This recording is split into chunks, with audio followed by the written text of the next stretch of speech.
Hello! Welcome back to Madmen with a Box Live! I'm one of your hosts, Pixel. There's another one of your hosts, OZChris. If you look below, you can see another one of your hosts, Joe of the Corallos. It's true, hello. And we're here today to talk about what? Inferno! I sadly didn't clip the explosive opening, which I could have played every time. That would have been nice. You should now do that for another story. Hey, considering that whole explosion and lava was from Enemy of the World, they just reused it. It's just in color this time. Just in color? They're like, fuck it, we can show it in color this time. They're not going to notice. They're going to be like, whoa. It's different. They actually filmed lava. There we go. Yes. But before we talk about that, we do have one small piece of news. But I'm stalling for a second because I got to resend the link to Gevain. Yes. I can see that it did not quite go through like I thought it did. Did you send the link? Yes, I did. There we go. Gevain of the Animated Concepts should be getting it now. Right. We can talk about this exciting piece of news. What is it? The Emmys! Doctor Who! For the first time in 62 years. Yeah. I'm not watching the Emmys. I don't care. No, I'm not. I'm not either. I really don't care. Who they said. Even though I wanted Andor to be nominated for some stuff, I'm still not going to watch the Emmys. Yeah, no, it's a lot. Award shows aren't usually the best. What you know, is it? why can't someone be literally honest when they go up there and get an award? I like to thank myself for being a good fucking actor. Like, we get it, okay? I want to thank my parents. I want to thank my director. I want to thank my significant others. Like, I don't think your significant other helped you, I don't know, die in a film. Unless they played the person that kills you in the film, then yeah, sure, thank them. But no, Doctor Who, yes, has received its first Emmy nomination in 62 years. Now, what was it nominated for, Pixel? Isn't it the choreography that was used in the It's Always a Twist? It's always a twist. There's always a twist at the end. Da, da, da. Yes, it got nominated for that. Are you serious? Yes. This is not a joke. You know, the thing that when you think of Doctor Who, you don't think of like a musical number. You would think it would be nominated for something in its actual categories. No. You know, like sci-fi. Nope. Hey, it got something. But even then, I'm going to be honest.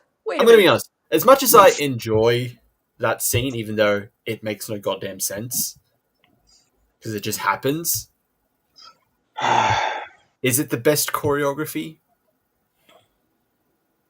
Is it? Here's the thing, though. Why the Emmys happened last year too, right?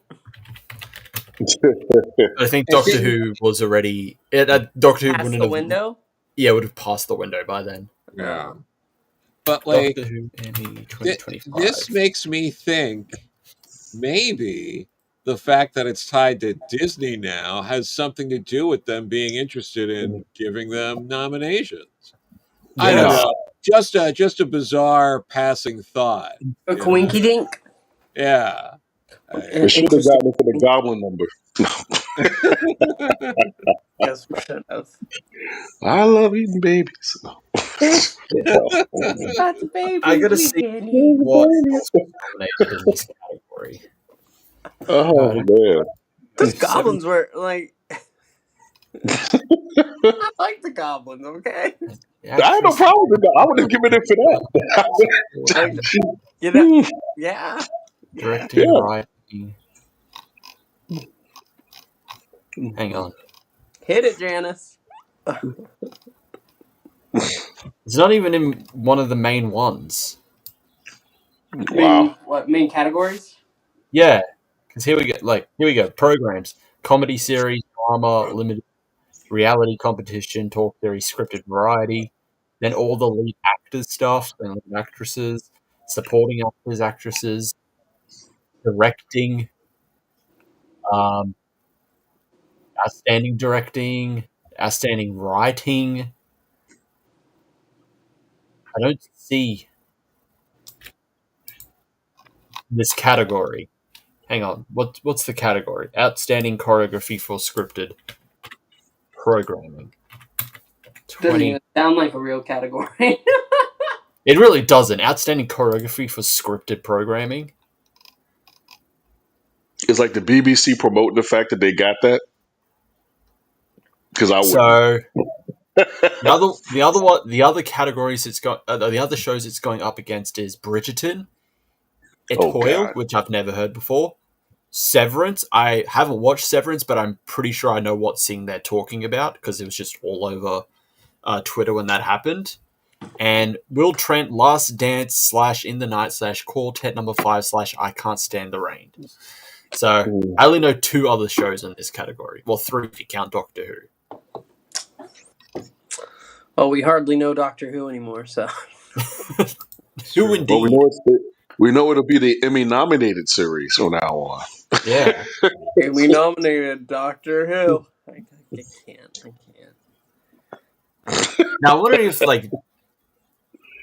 Disney might rethink, considering now that it's a show that's getting nominated. Will it win the award? We don't know, but we don't know. That's the thing. Like, I don't know if Disney's going to pull out of the deal or not.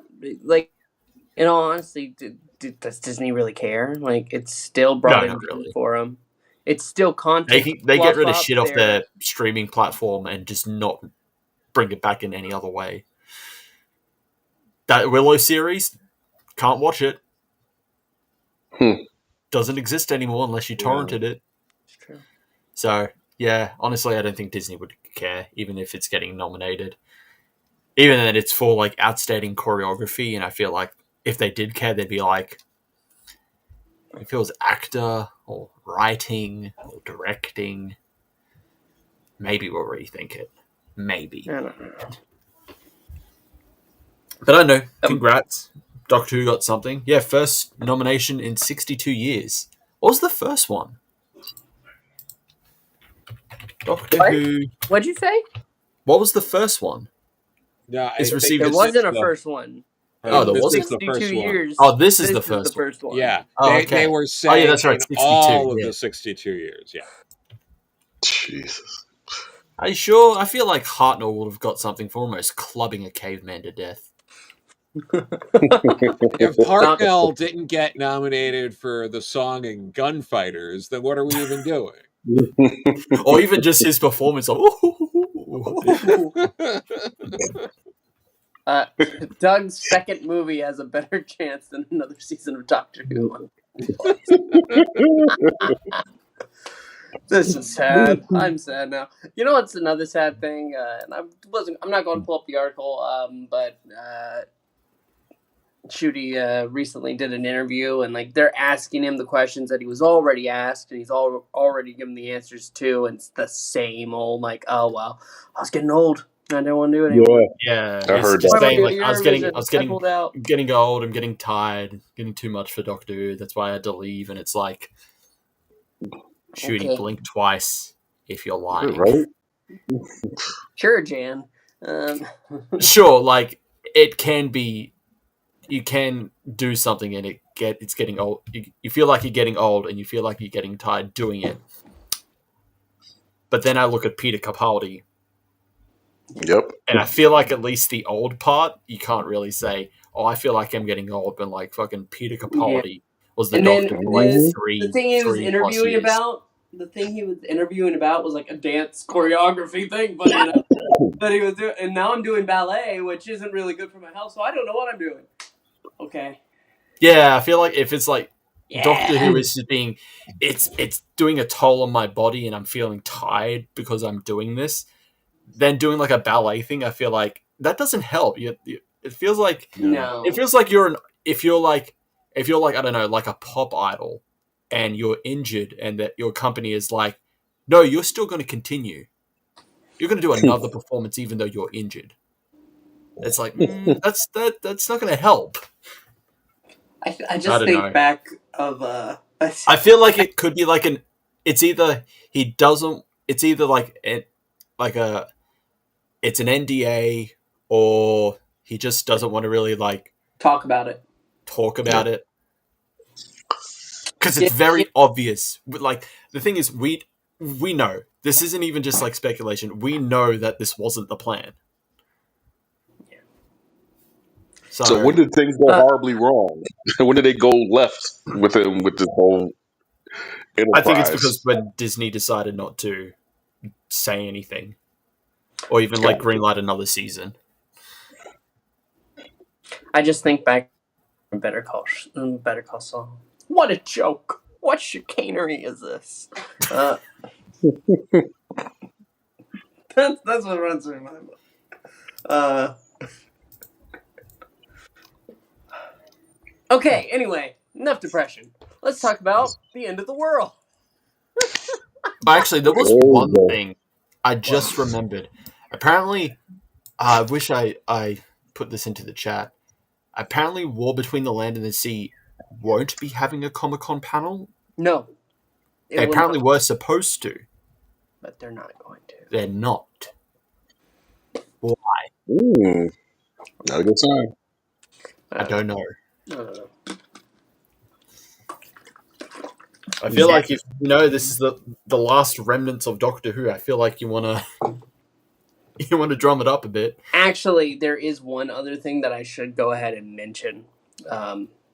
Apparently, Mark Gatiss in an interview lately said that Doctor Who's been back for about 20 years. And it's had a really good run, but maybe it might be time for another rest. That is why he's the best writer. He's not at this point. He's not wrong. He's not wrong. Okay, bring him back. Make him the showrunner. Him back. That's right. Actually, no. Sleep No More too. Don't make him the showrunner, but bring him back for Sleep No More too.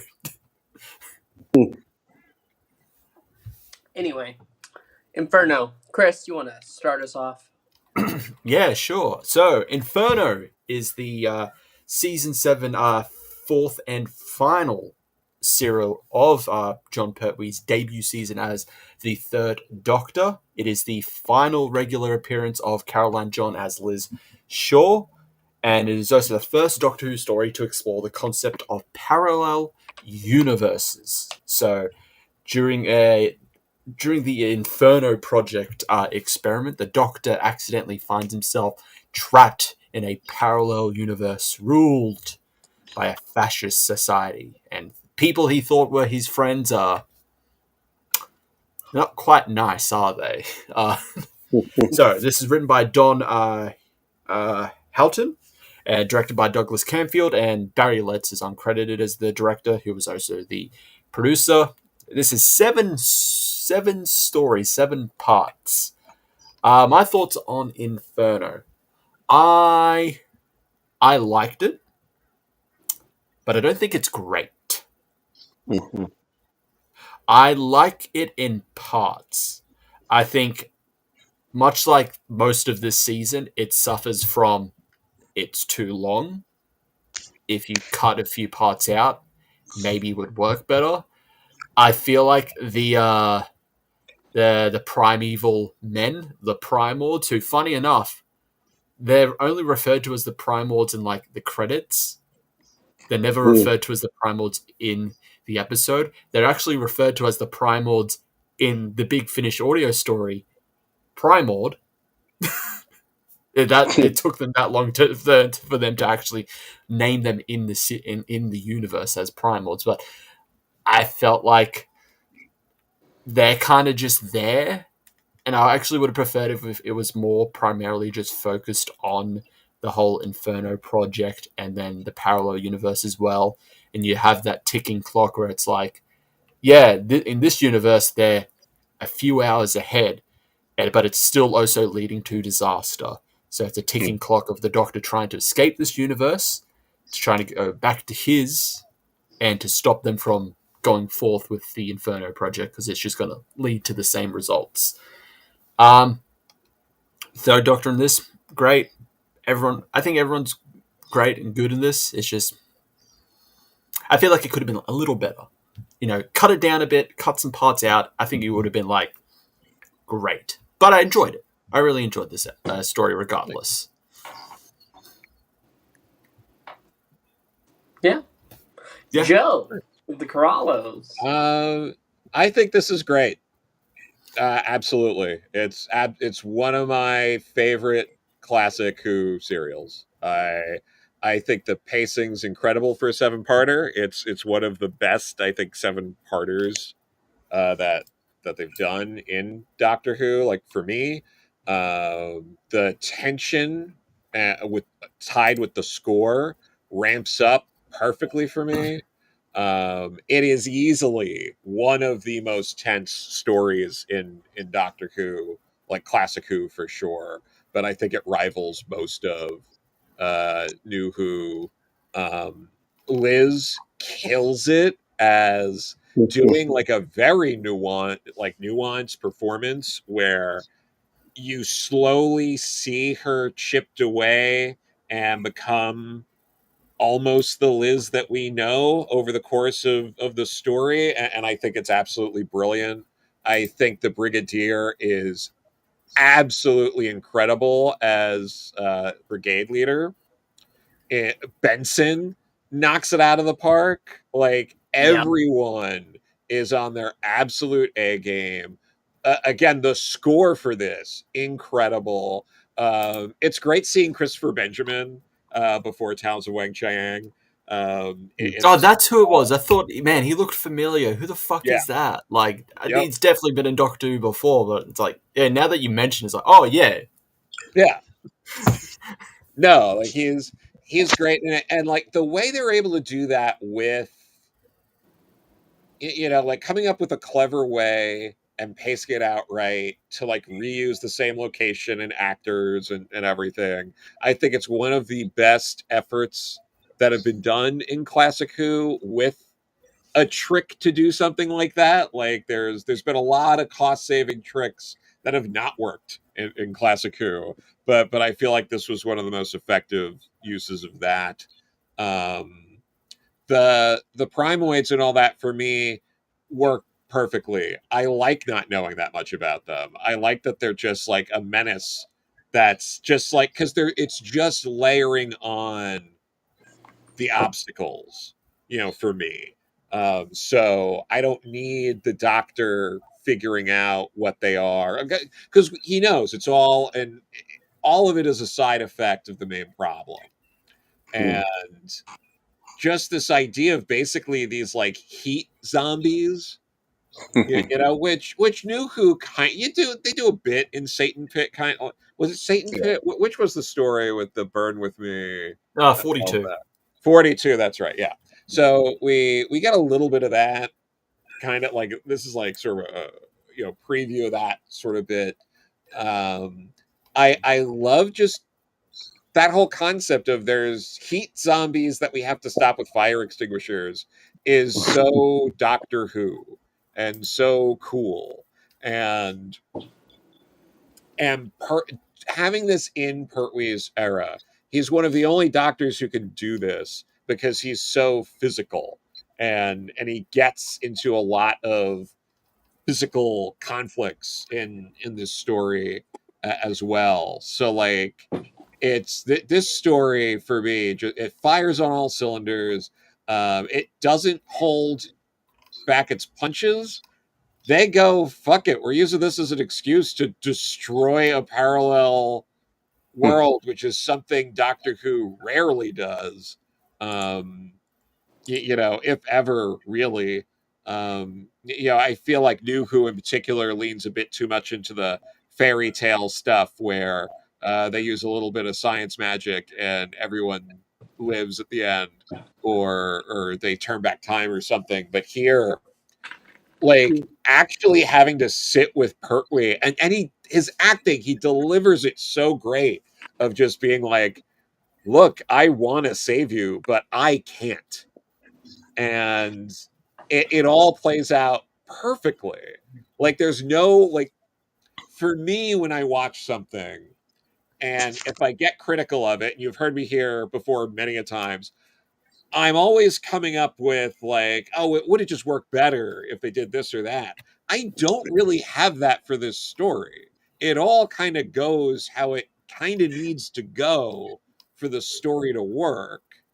Like, I don't really think there's that much I could even be like, oh, well, you don't need this or that. Like, everything kind of plays out how it needs to. And that's something that classic Who beyond four parters, and obviously a few four parters as well, but like 6+, it's hard to find a lot of stories that you can honestly say that with. There's like, Dalek Invasion, even Dalek Invasion of Earth, you could cut a little bit, but there's like Genesis of the Daleks, some other stories. I'd probably argue Towns of Wang Chiang is also, a classic that's hard to, chip too much away from. But like, just for me, it works. It's so Doctor Who. It's so it gives everyone a chance to flex in a way that we never quite get to see Unit go that hard again. There's some great Unit stories after this, but here, just the range and what they get to play with, and how menacing all of everyone in Unit is. It's just like, to me, I haven't watched it in a little while, and watching it again, it was just like it was just an unbelievably great experience for me. So Okay. Gevain. Yeah, I mean, yeah, I agree with a lot of Joe said. For me, for this to be, I believe it was seven parts. It's like normally I would be making the criticism that Chris has. Yeah, it could have like lost the episode or been one part short. But I agree with Joe. I think the pacing is just right, and I think the reason why the pacing works is that there's not wasted characters here. It's like everybody has a role to play, and I think what serves the pacing of it well is that it takes its time in the beginning to basically introduce each of the characters. You get a sense of what the relationships are, and by the time you get to, I believe it's like probably about the third episode or where he really jumps over, you're so invested with the characters they set up in the first two parts, if I remember correctly. Now you're invested to see how things play out between the two worlds for like the remaining 5 episodes. And I think if it wasn't for the strength of the characters, of the dynamics between Stallman, Sir Keith, Sutton when he comes on, Petra, that little budding romance, the whole thing of even the dovetail of you have like the doctor and the brigadier, where the doctor's having a little fun at the brigadier's expense about his old, like, I think it was college photo or something like that, and yeah, but then you close it out at the end with the doctor kind of being a dick and trying to take off, and then now the brigadier kind of gets to have fun at his expense because he didn't quite make it past, he didn't quite make it past. And even the bit of the doctor where it's like this adventure all sort of kicks off because he's kind of looking out for himself, which I think was an interesting look at the doctor. It's like he tricks Liz out of the hut long enough to like kind of take the TARDIS and make a break for it, because he's just like, yeah, I got to get back to like, time and space and that kind of stuff. I want to be hanging around here. And it was just something where I think this is, for me, one of the few times where you go to like a 5+ or 5 to 6+ episode and it just works. But I think so much of it is because of the cast, of the characters, the performances they put in, and it really is allowed time for the story to breathe, and everybody gave it their all. Like, I love the sequence when the doctor first does the trial run on the TARDIS, and the amount of crazy ass expressions that Pertwee does when he's kind of bouncing around. it's just fun. It's just fun. It's just a really fun episode. It hits all the marks. Parallel universes are always great, but I think you really have to give it to the cast that they really created two different distinct, you're really dealing with like roughly 14 different characters, and all of them are relatable, all of them enjoyable. You follow their stories, you want to see the arc play out, and I really love the ending of it where it's just like, the doctor's like kind of screw you to the brigadiers. He hits hits the button and takes off, and then has to come back and eat crow afterwards. And Liz is just enjoying the hell out of it. And Joel's right. I think in a lot of ways, Liz is the MVP of this. This is the series. This is the story that made me actually really get into her character. And yeah, I just think all around, it's like, if you had to, I always tell people when it comes to modern Who, Blink is the one to introduce people to. I think you can make the argument, especially if you're talking about the Third Doctor. Inferno's a good one to introduce people into it, because this is the way you close out a debut season. I did, for him to debut and for this to be the way to close it out, you get, by the time you're done with this, you're endeared to this doctor. I think a lot of times when doctors switch up, the whole thing is, when do they become our doctor or my doctor? I think Inferno does that to a T. Yeah, That's fair. Yeah. I really love this story too.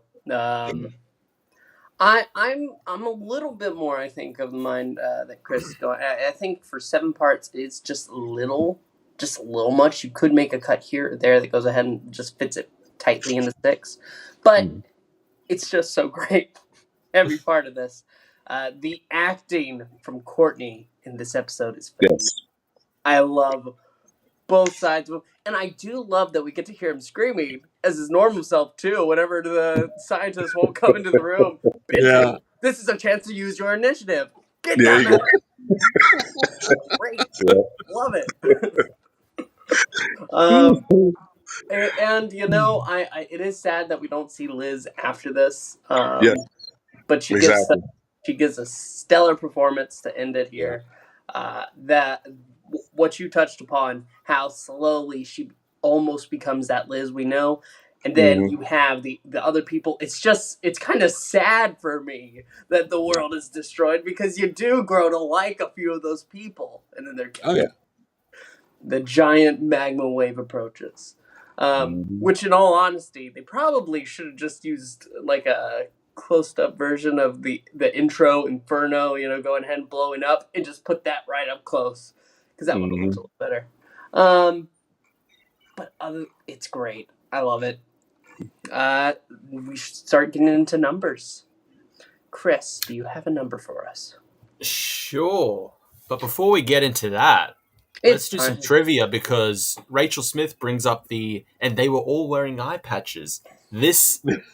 That phrase started from here, because when, we see the brigade leader and he has an eye patch, Nicholas Courtney frequently recounted an incident which occurred during the shooting of that scene, where when he turns around, he discovered that all of the other actors and crew members were also wearing eye patches.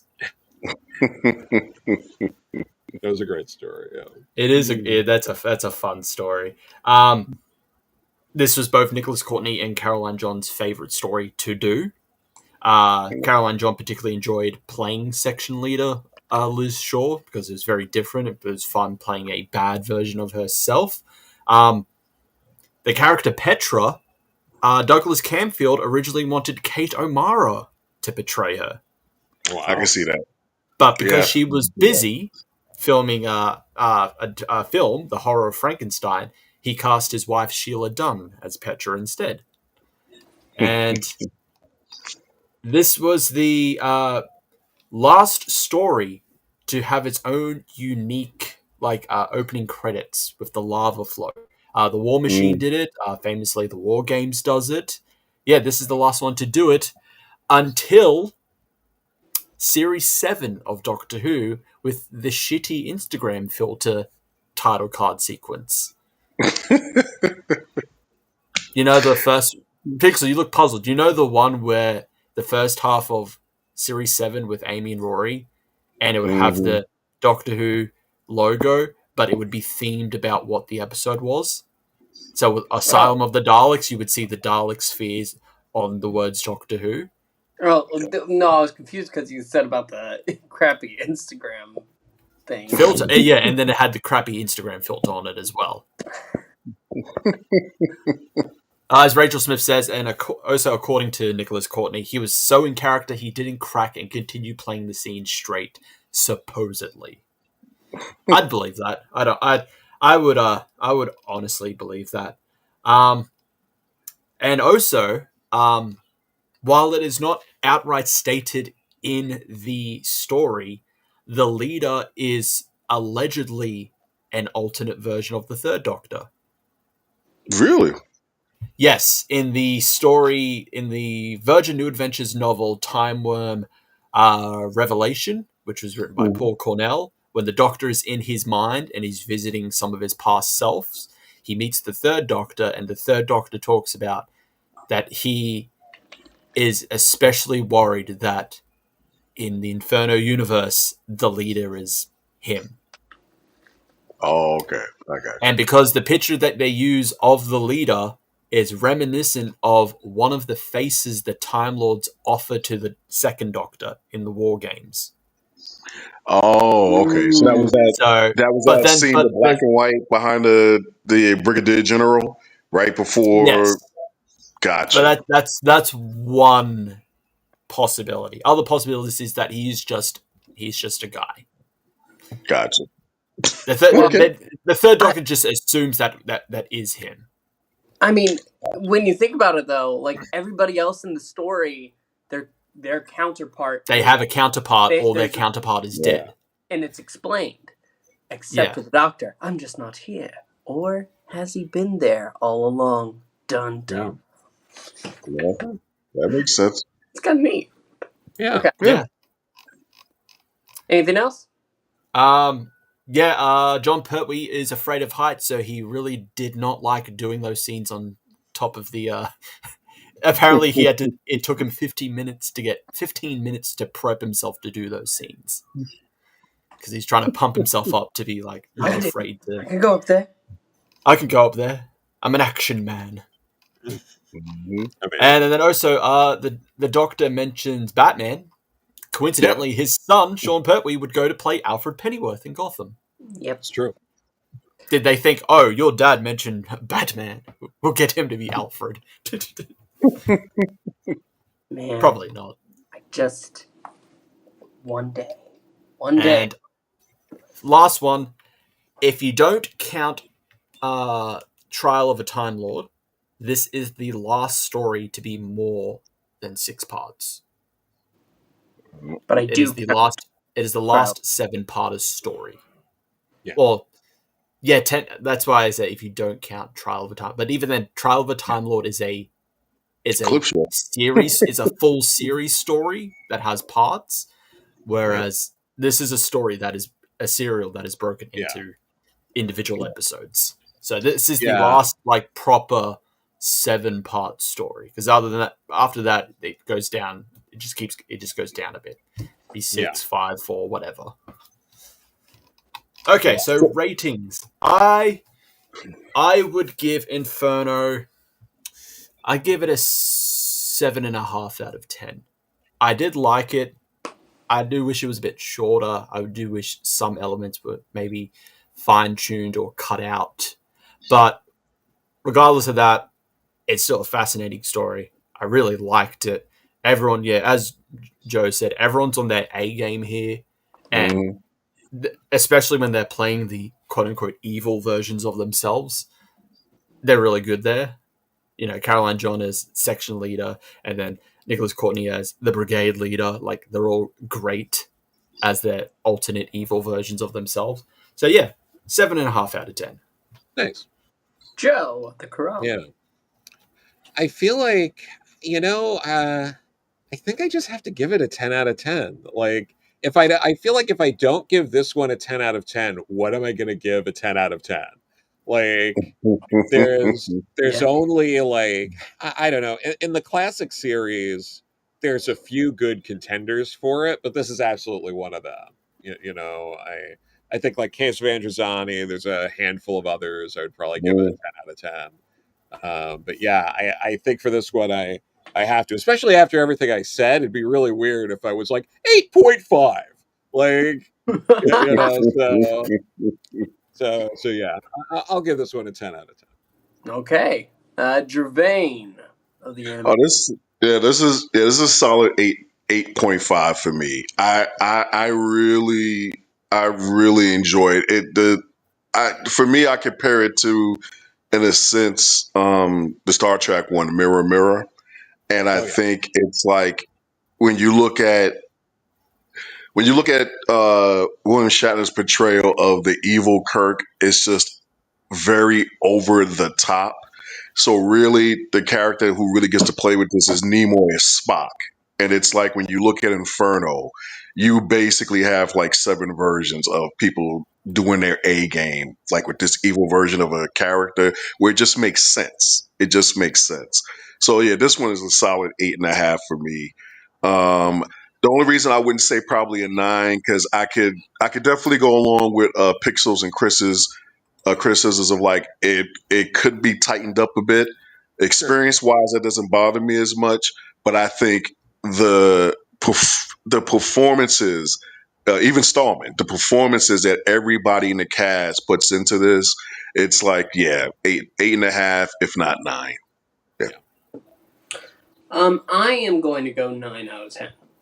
This is really, it's almost there. It's almost perfect. Just that fact that it feels just a tiny bit too long. That's really all there is. I don't really have any other criticism of it. It's a thrilling story. So 9 out of 10 works for me. And that's our ratings. We have it. Yep. You have it. Excellent.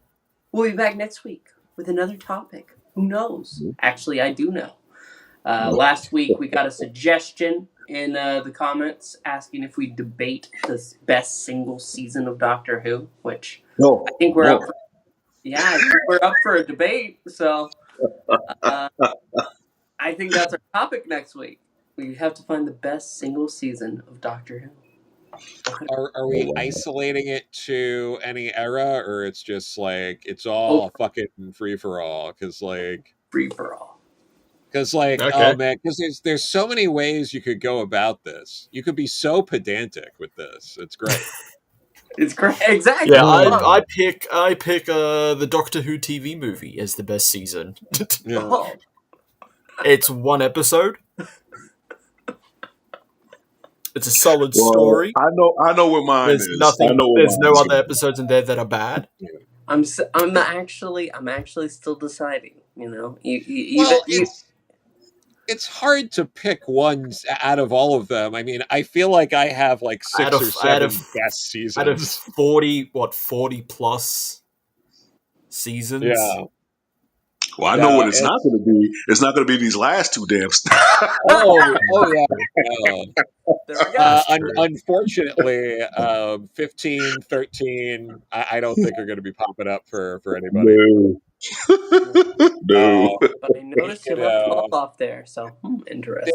there's an argument. Like I could see, like I'm not going to get too much into the weeds or too much into my strategy, but like there, there's an argument to be made about Eccleston's season. On it would if it wasn't successful, we wouldn't have gotten as much as we did and stuff like there's different ways people can play Yeah, this. you could say the same for like Trial of a Time Lord.